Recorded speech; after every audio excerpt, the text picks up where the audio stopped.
What's going on, y'all? It's Chuck Nunface. Wanted to talk a little bit about not just this knife here, but value currently in the knife game, if you will, that's happening right now, and what's valuable, what you're getting for your money, and bang for your buck, and things like that.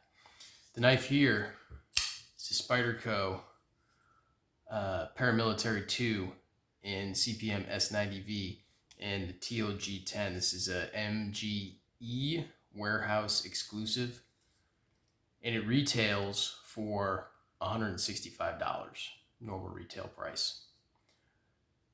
The regular Spyderco standard entry level S45 VN Black G10 PM2 is 180 or 185. I believe it's 180. So for already $15 less, you can get this knife right here. Now it's exclusive. It's not going to be available forever. But this wholesaler has put out several variations. They put out a black blade version of this. They put out Para 3 lightweight. They may have put out a Para 3, standard G10. I'm not sure yet. They'll probably end up doing a Manix, native, things like that if they haven't done it already. I don't know exactly. But they have done this. I haven't owned a PM2 in quite some time, and really the value on this knife right here got me right back into it. I ended up purchasing this over the Spyderco summer sale, and so 165 as a regular price, I think is phenomenal. It's got a value statement that I think is just through the roof at 165 with these materials, especially the S90V steel. But with the sale going on, I picked this up from American Edge, smaller company out of Minnesota, and I ended up getting it for like $139.99, $140, which is a stupid good deal. I mean, your value prop then is just ridiculous. I don't think there's a better knife out there that you can get for $140 with these materials. S90V, in my opinion, pound for pound, it's still the best stainless steel out there. I mean, maybe some people don't like it. They prefer other things. Maybe they prefer, 20CV or M390, or they prefer, MagnaCut's going to be the darling of the industry. It's been, by and large, been accepted by everybody, just saying, MagnaCut's going to be, it's the best steel out there. But, in my opinion, MagnaCut is going to be just like M390 was, where it's going to be flood the market. Everybody's going to be using it. It's going to be the standard that's been held, or that all kind of knives are held to as being a good knife. It's not good unless it has S9 or it has MagnaCut. But companies aren't going to be heat treating it properly. Most companies are. I mean, MagnaCut really should be, and there's some debate for this and everything else, but everything that I've seen on it, and I'm no expert, it performs best at 63, 64 HRC, and you're not going to get those types of heat treats from most production companies. You're just not going to see it, especially once MagnaCut starts getting overseas. You start seeing it in Chinese production, I guarantee you will not see regularly produced MagnaCut blades anywhere near that. We're not seeing it in American countries now, or American production knives now, by and large. Hinderer, I don't believe their MagnaCut is 63, 64. I have a Hinderer Eclipse, and I believe it's probably, I don't know, I don't have the data. They don't release that data, but you talk to some people and you kind of look online, you see some things, 60, 61, 61, 62, something like that. Now, I don't have a problem with that knife. I still like the Eclipse. I think it's a great knife, but I would be just as happy with it if it was in S45VN. That wouldn't bother me at all. I don't know if MagnaCut is really necessary. Well, it's going to give you there's that argument saying, well, makers may use it for different properties and you get more toughness if you do it at a lower hardness. I'm not sure I really buy all that. How much toughness do you really need in a pocket knife? I mean, it's a folding knife. If you're looking for toughness, then yeah, you can go to 3V. Well, 3V is not stainless. Well, it doesn't need to be. Does it really need to be stainless?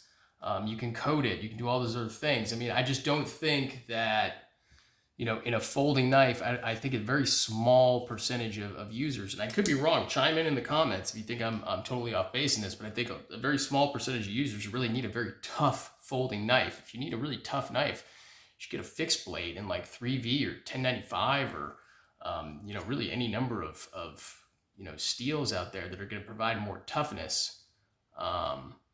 If that's what you're looking for, I just don't see a whole lot of applications where, you know, you need a whole lot of toughness in a folding knife. Now, if you like, you know, granted, there's always going to be that 1% of people that really do need that sort of toughness in their folding knife, but that's just, it's not the community by and large. It's not most people that are purchasing knives by and large. They don't need that.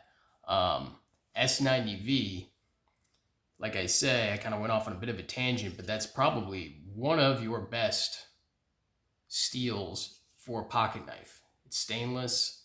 It's got awesome edge retention. It's tougher than people think. I mean, this thing is not just a chip magnet. They're not. S90V is it's reasonably tough for what it is, and it's not that hard to sharpen either. I mean, it's just, it all depends on your tools and your technique. If you're using diamonds, you're going to have no problem sharpening S90V. It's really not a big deal.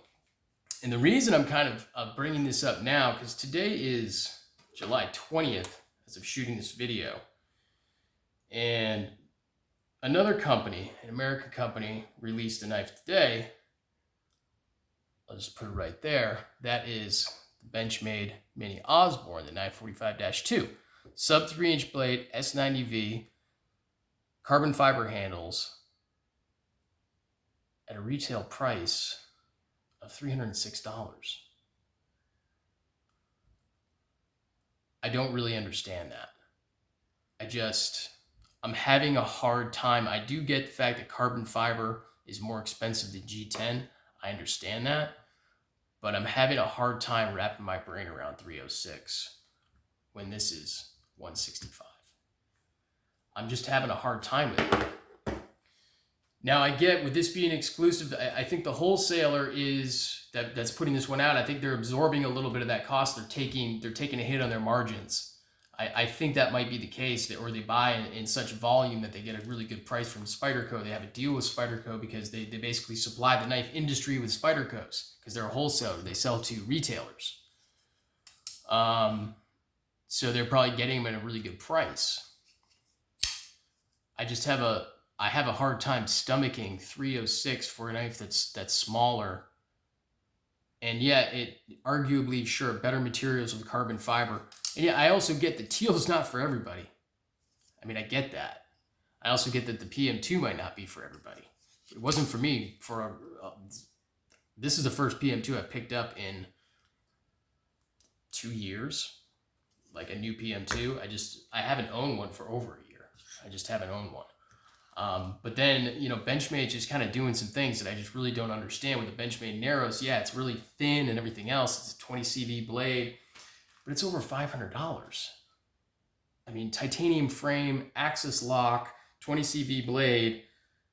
Yeah, it's super thin. I get that. I've never handled one. It could be awesome, but I can't see it being a $500 knife. So I'm kind of having a hard time, you know, with these companies.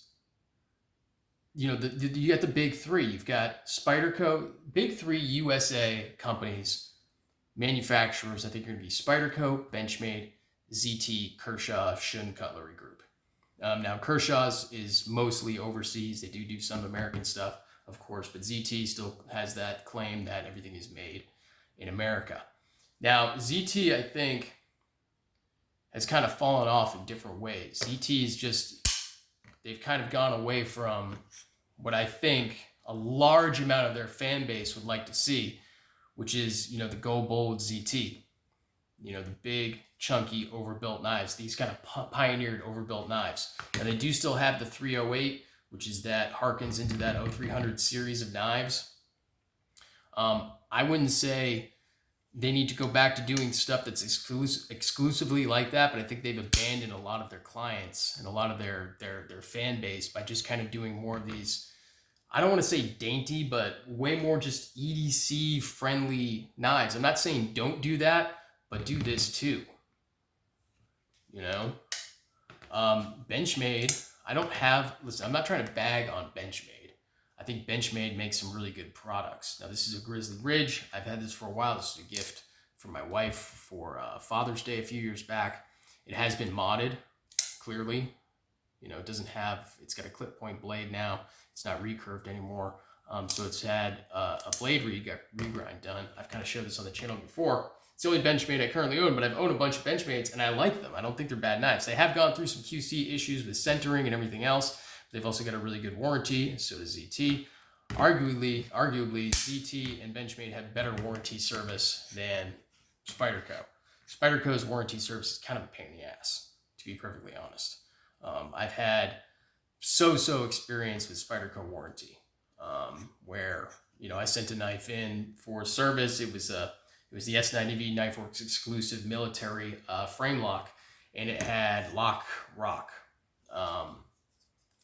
and it was annoying me. It wasn't dangerous. I didn't think it was going to be a real problem, but I wanted it fixed. And their solution was really just kind of tighten the pivot, and that was it. I was like, well, that's not a solution. I have had great experiences with ZT, and I've had good experiences with Benchmade as well, as far as warranty goes. So I just kind of, once again, I don't want this to be a rant video, but I was just kind of been thinking about this today, you know, with the releasing of that Osborne for $306, you know, when you've got, you know, this for $165, the Knife Joy exclusive, just came out, Mannix 20CV G10 stainless steel liners. Always been a really big fan of the Mannix 2. This is $140 retail, $140. I know it's different, and I know this is maybe not a knife for everybody, but it's undeniable that this knife has a fan base and it's a high quality knife. I mean, you may not be your cup of tea. In fact, I don't even like this knife as much as I remember liking the Mannix 2, which is why this has actually already been sold. But that's not the point. The point is this is $165 retail. This is $140 retail. And then you've got this at $306. I don't see it. I just don't see it. You know, I think ZT may have fallen off in different ways. Benchmade, I think their prices are just, they're not making any sense to me right now. I'm not a Benchmade fanboy anyway, but I also don't think it's a crappy brand. I've got no problem. You know, I'll own more Benchmades if I can get them at good prices. I'll own more. But I find myself coming back to Spyderco. Now, you know, nobody's perfect. There's QC issues. A lot of people have been, I've heard stories of QC issues with Spyderco. I haven't really seen it myself. I mean, some of the grinds haven't been perfect on them. You know, but the edges are always super sharp. Maybe they're not the best grinds. I have seen some issues with uneven grinding on blades. That's not ideal. But I guarantee you I'd see the same thing on most, you know, if I picked up 5 Benchmade models and 5 ZT models, I'd probably see the same thing there, on at least 1 or 2 of them. But that's all anecdotal. I can't swear to it. But, you know, the point I'm making, I think, is, you know, if we're experiencing a falling off on a couple of major American companies for different reasons. ZT, it's purely my opinion. You know, it's just my opinion. I wish they would go back to making more of stuff like this. You know, kind of overbuilt, kind of chunky knives. You know, they've got one knife in their lineup that currently does that, and they just discontinued their really one of their most popular knives, which is the 0640, which is not, you know, an overbuilt knife at all. But they've discontinued that, and the stuff they put out, I just don't think is very intriguing at all. They still sell knives, you know. So this is more of my opinion. I think when it comes to Benchmade, I think that's more grounded in fact, that they're charging a lot more than what they're delivering. I don't think 306 for an S90V blade with some carbon fiber handles, a sub 3-inch S90V blade with carbon fiber handles, is justified, or justifiable, I should say. That's a funny way of saying justified. That's a weird, put the wrong emphasis on the wrong syllable. Whereas you know, the competitor, major competitor, Spyderco, 165, 140. Tremendous value. Like, I kind of don't know how they're doing it. I figure the wholesaler has to be taking a hit on that just to get these knives out because they want them out. So they get a really good price on them. And Knife Joy, kudos to them, getting this out there for 140. I mean, what a, yeah, granted, these may not be your favorite colors, lime green and teal. But that's nothing $6 from Rit Dye won't solve. If that's what you're fixing to do. In any case, I think I covered most of what I wanted to cover. If you're still watching at this point, I applaud you. This video wasn't very well thought out. It was just kind of some rambling thoughts that I had in my head throughout the day. But I do appreciate you sticking around through the end if you're still here watching it. If you don't mind, if you haven't done so already, I definitely appreciate you giving a subscribe to the channel. Maybe leave a comment. Do you agree with me? Am I completely off base? I just add some things to the conversation. I'd love to hear what you think about that. I like the discourse in the comments. I tend to answer comments. I'm not a huge channel, so I tend to answer comments when they come in, within a day at least, get back to people. So yeah, leave a comment. I'd appreciate that too. But that's going to do it for me tonight. Give me a follow on Instagram at Chuck_Nunface. Going to be putting some more knives up for sale pretty soon. But yeah, appreciate you checking it out. Peace.